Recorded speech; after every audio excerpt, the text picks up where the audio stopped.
Good afternoon. Welcome to North Point of View here with Dr. Walter Kimses. Walter, how are you? I'm good. You? I'm good, man. Big story early this week on the ocean carriers, and there's a couple of layers to it, and there's potentially some long-term impact on this deal.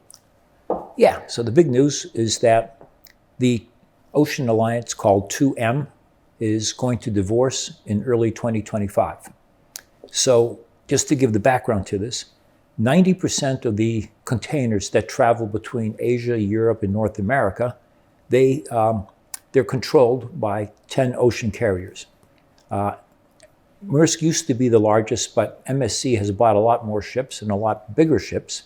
So MSC and Maersk were the 2M alliance. The other 8 liners are organized in 2 other alliances called THE and Ocean. So spelled ocean, but it's, we pronounce it differently.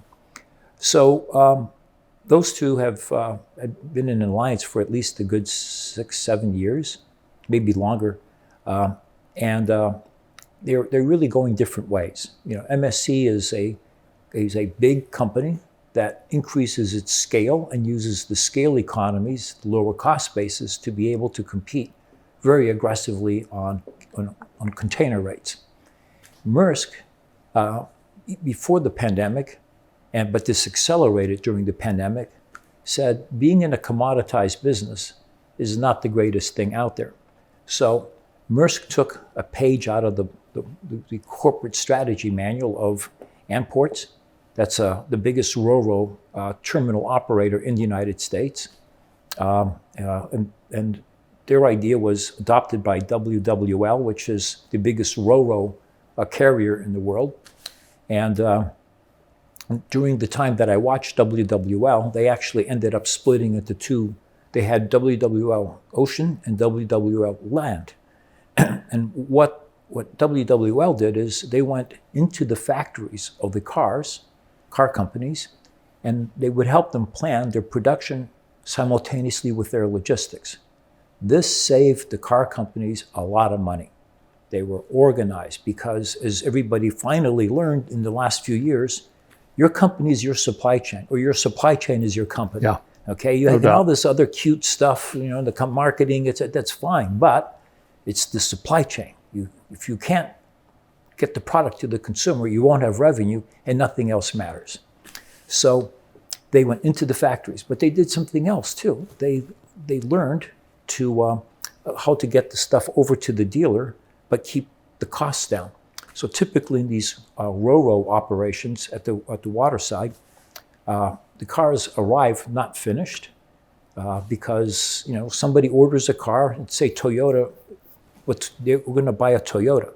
But before they buy the car, Toyota already has partially finished cars on a ship on its way from Japan to the US. When it gets here, you retrofit them according to whatever you need. And usually there's a lot of the same activities have to be done. So you can hire part-time workers who, for part-time wages, can sit there and do the repetitive, change to the car. And this is instead of the dealer using his master mechanic who gets $120 an hour. So you save money that way. So they've penetrated from inside the factory to inside the dealership. And what we've seen with Maersk is they've done a string of acquisitions before the pandemic. They bought a company that specializes in last mile fulfillment, so they can get to your customer's doorstep. They bought Performance Team, which is a distribution center operator in various big cities.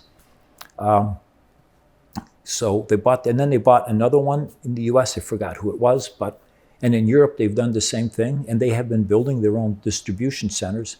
And what Maersk is doing is, instead of going port to port, which is what WWL was doing before, this is a commoditized business. Anybody can buy a ship and operate a ship. How do you make those economic rents? So you go beyond the ports. And that's the Maersk view, and I don't see MSC doing that. I see MSC focusing on scale economies. So, And so a lot of people weren't necessarily surprised to see this breakup, right? yeah, it had been rumored for quite some time. The CEO for MSC came from Maersk. And what I have read in the magazines is that the current CEO, who just became CEO in January, because in December the other one was announced he was going to retire. And so the CEO for MSC left Maersk and went to MSC to head that. And the two of them, when they were, C-level but not CEOs, I'm told they didn't get along very well. So that just makes it even worse than it was. So this was actually quite predictable. So Maersk is going to have to partner with some other liners in order to provide the same kind of global services that it offers today. Right. And so the other two alliances have a couple big companies and then lots of small ones, or smaller ones. But CMA CGM, the French liner, would be an interesting match. But I think after what happened in the last few years, after the U.S. passed the Ocean Shipping Reform Act, the ocean carriers in the spot market, they were getting up to $30,000 to move a 40-foot container from China. That was not good. So I don't know that the Federal Maritime Commission would necessarily agree on Maersk and CMA or MSC and CMA that it just doesn't look like it turned out very well. When the pandemic started and people weren't going to ship, the ocean carriers just voided tons of sailings and they were able to keep rates high. And then when the demand exploded for goods, the rates shot right through the roof. Yeah, they were there to capture it. Yeah, I think last year, I'm not sure what the numbers for last year, 2021, the ocean carriers made over $100 billion. Yeah. It was the business to be in. So right now, after 2 years of this, these guys have big treasure chests. And so it'll be interesting to see what happens. But the key question is, will this impact the volumes at the ports? And I think, for the most part, I would say no. The shift from the West Coast to the East and Gulf Coast is for reasons we've talked about before. Right. But what could happen is some redistribution of volumes into, say, the East Coast, just because, the new service element is, there's a different port rotation and it fits better. So you could see boxes shifted from Norfolk to Charleston or Savannah to Norfolk.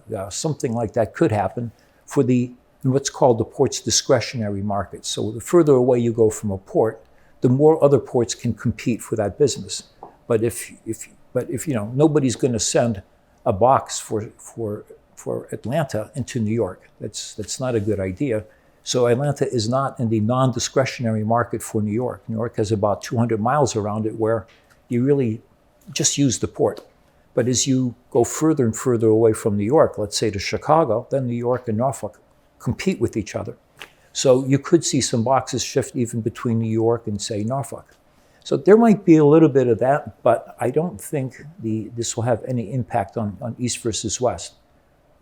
As a matter of fact, as these guys, are in an environment where we are today, it seems like what's happening here is we're in the Southeast competing not so much with LA and Long Beach now, but it's other southeastern port cities and the Gulf port cities, right? Yeah, it does feel that way.